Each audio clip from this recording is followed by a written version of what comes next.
बिस्मिल्लाहिर्रहमानिर्रहीम। अस्सलाम वालेकुम नाज़रीन, मैं हूं Umar Farooq and you're watching current affairs with Umar Farooq. नाज़रीन, आज आपको बताएंगे कि इमरान खान के ऊपर जो कातलाना हमला हुआ उसमें हौलनाक किस्म के इंकशाफात हुए हैं। अभी मुशीर बराए दाखिला पंजाब और उसके साथ साथ फवाद चौधरी साहब ने बहुत अहम प्रेस कॉन्फ्रेंस की हैं और कुछ लोगों के ऊपर इल्ज़ामात भी लगाए हैं। अब इसमें कितनी सच्चाई ये आपको बताते हैं। सबसे पहले वो ये कहते हैं कि शूटर जो थे वो एक नहीं था, वो तीन थे और वो तीन मुख्तलिफ जगह से काम कर रहे थे।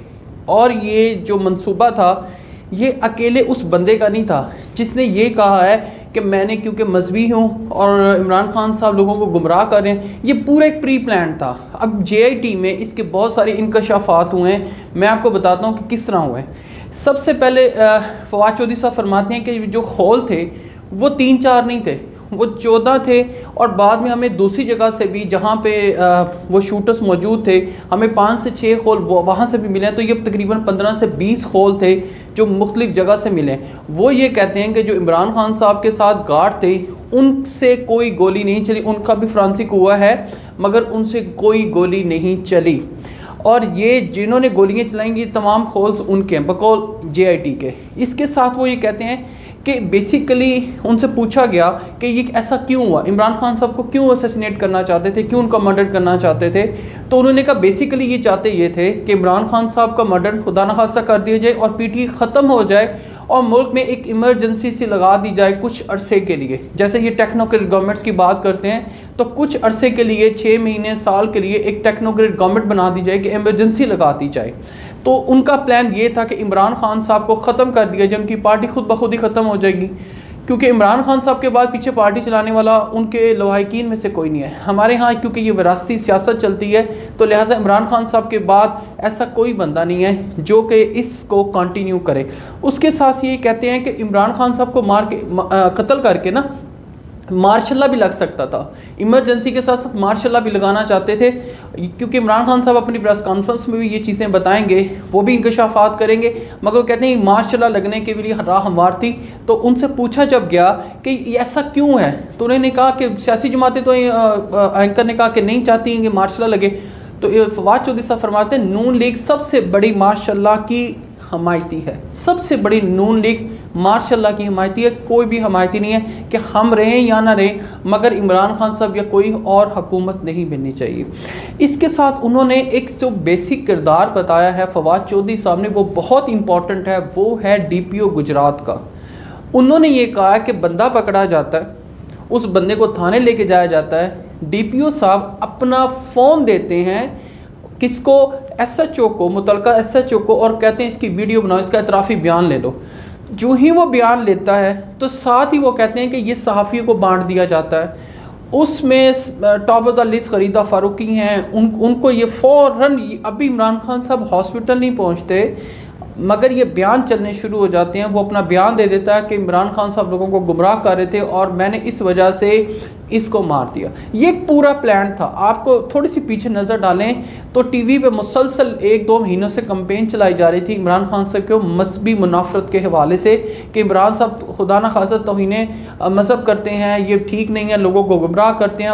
जावेद लतीफ़ साहब, मरी औरंगज़ेब साहिबा जो कि PTV नेशनल TV है उस पर बैठ के ये सारा काम करते थे।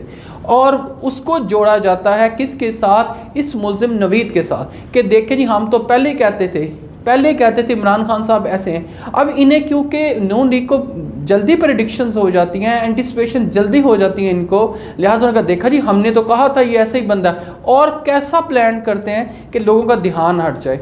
अभी क्योंकि मज़ीद इन्वेस्टिगेशन भी चल रही हैं, वो कहते हैं अभी हम ये नहीं कह सकते कि इसके पीछे कौन है, किसने ये मर्डर करवाया, मगर सहाफ़ियों को ये वीडियो दी जाती है और हर कुछ देर के बाद हामिद मीर साहब, गरीदा फ़ारूकी, तलत, इस तरह सारे लोग ये फौरी ये बयान चलवा देते। अभी ये मामला हॉस्पिटल तक नहीं पहुंचा। इसके साथ साथ वो ये कहते हैं कि DPO साहब को जब तफ्तीश में शामिल होने के लिए कहा गया तो उन्होंने इनकार कर दिया JIT के सामने पेश होने से कि मुझे IG साहब कहेंगे तो मैं जाऊंगा। IG साहब उस वक्त फैसल शाहकार साहब थे तो उन्होंने कहा नहीं जी DPO साहब नहीं तफ्तीश में शामिल होंगे। हालांकि उनकी DPO साहब के फ़ोन का फ्रांसिक करवाना था कि आपने ये वीडियो किसको भेजी, किसके कहने पर भेजी, आपके पास कॉल्स कौन कौन सी, तो उन्होंने अपने मोबाइल का फ्रांसिक करवाने से इनकार कर दिया। इसका मतलब ये है कि ये सारे बिल्कुल बेबस थे उस वक्त, कि इनके हाथ बस में कुछ भी नहीं था। आप ये देखें कि वो कहते हैं कि आईजी साहब मुझे कहेंगे तो ये मैं करूँगा। आईजी साहब ने कहा नहीं सॉरी। इस वजह से आईजी साहब को भी वहाँ से हटाने की कोशिश की जा रही होती है कि अब पंजाब में ये आईजी नहीं रह सकते। वज़ीर आला साहब ने कहा। डीपीओ साहब का बहुत बड़ा किरदार था। डीपीओ साहब ने स्ट्रेट अवे गुजरात में, जो कि चौधरी परवेज़ लाही साहब का घर है, वहाँ से उन्होंने, वो डीपीओ लगे हुए, उन्होंने कहा मैं सॉरी नहीं कर दे सकता, मैं अपना फ़ोन भी दूंगा और मैं जेआईटी में शामिल भी नहीं होऊंगा। इससे ज़्यादा बड़ी बात यह है कि एक सीटीडी काउंटर टेररिज्म डिपार्टमेंट है, जो कि बाद में वहाँ से एक वीडियो जारी होती है, उनके थानों में या उनके जहाँ पर वो इन्वेस्टिगेशन करते हैं कैमरे लगे होते हैं। ये पंजाब के मातहत इदारा है सीटीडी। अब वो कहते हैं कि जेआईटी उनसे कहते हैं हमें वहाँ से आप वीडियो दे दें। वो कहते हैं हमारे पास तो है ही नहीं। वो स्ट्रेट अवे इनकार कर देते हैं जेआईटी को ये वीडियो देने के ऊपर।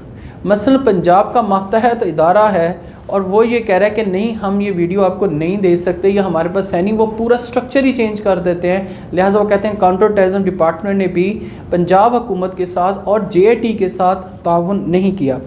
वो ये कहते हैं कि मुलजिम नवीद के साथ एक सिंगल बंदा नहीं था, उसके साथ 3 शूटर से पूरा प्लान था। ये एक बहुत बड़ी कॉन्स्पायरेसी थी जो कि मुख्तलिफ मुल्कों में भी हुई है। जैसे आप देखें जॉन एफ कैनेडी को जब मारा गया अमेरिका में, उसको जिस शूटर ने मारा उस शूटर को भी मार दिया गया। उसके पीछे जितने लोग थे तकरीबन ये 8 कहा जाता है, हिस्ट्री ये कहती है 8 से 10 लोगों को मुख्तलिफ टाइम्स पे मार दिया गया ताकि वो पीछे सबूत ही ना रहे कि किसने इनको मरवाया। लिहाजा वो सबूत ख़त्म कर दिया। अमेरिका का सदर था जॉन एफ कैनेडी, जो कि अपने टाइम का बहुत पावरफुल सदर था। इसके बाद ये कहा जाता है कि फवाद चौधरी साहब फरमाते हैं कि ये जो मर्डर हुआ, इमरान खान साहब को मर्डर करने की कोशिश की, ये उसी तरह था जैसे लियाकत अली खान साहब को शहीद किया गया, कि मारा जिसने उसको भी बाद में मार दिया गया। लिहाजा ये एक ऐसा प्लान था कि ये जो गोली चलाई गई नवीद ने चलाई, नवीद के अतराफ़ में 2 लोग और मौजूद थे, उन्होंने नवीद को मारने के लिए फायरिंग की। जो कि पीटीए का वर्कर मुअज्जम था उसको ये गोली लगी है।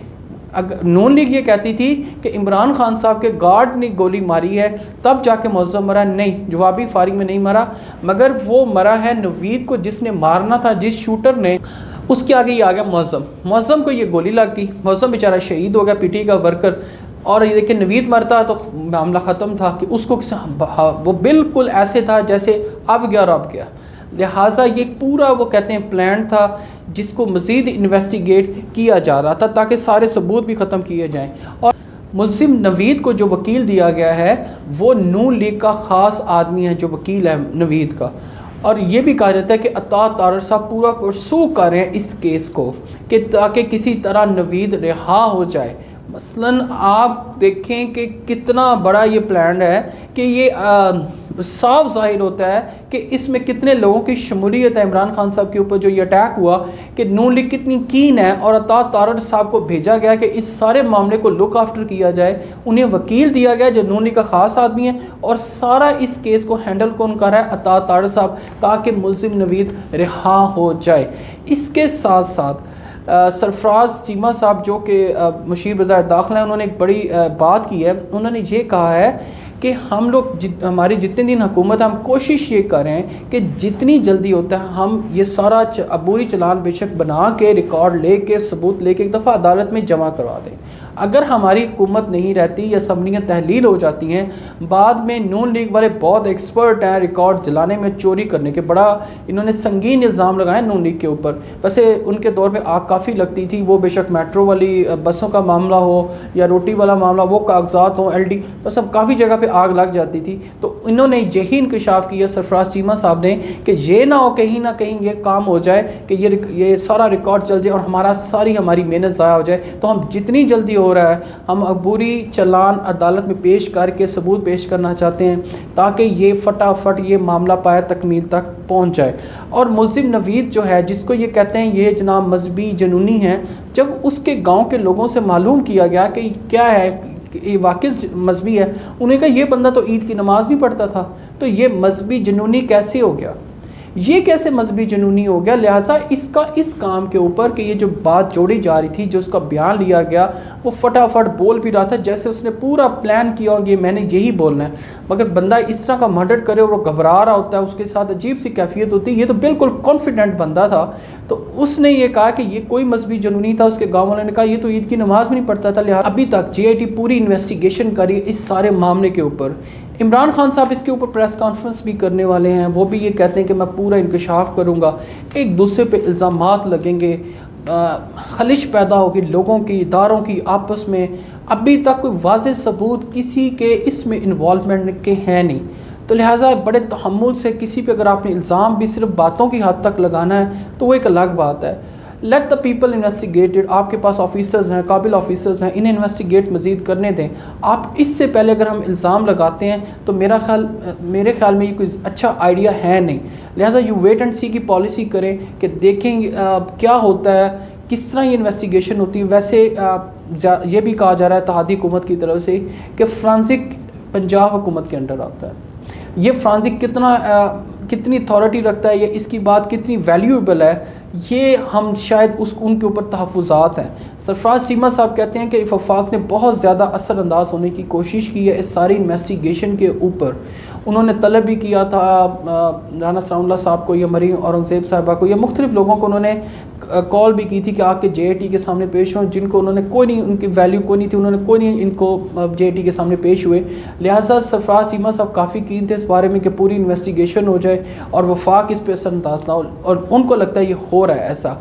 अब ये आहिस्ता आहिस्ता मामला किसी न किसी तय की तरफ जा रहा है। मगर एक बात है जो कि फवाद चौधरी साहब ने भी कही है कि वज़ीर आला साहब परवेज़ लाई साहब को भी धमकी आई थी कि उन्हें कहा था कॉन्सिक्वेंसेस होंगे अगर आपने FIR काटी है। तो ये देखने वाली बात है कि इतना पावरफुल बंदा है जो कि परवेज़ लाई साहब को भी थ्रेट कर रहा है। आने वाले वक्तों में पता चलेगा कि ये इन्वेस्टिगेशन कहाँ तक पहुँचती है और कौन कौन से महरिकात इसके पीछे हैं। बस ज़ाहिर ये लगता है कुछ नहीं होने वाला। नाज़रीन, अब तक के लिए इतना ही। अपना और अपने इस चैनल का ख्याल रखिएगा। अल्लाह हाफिज़।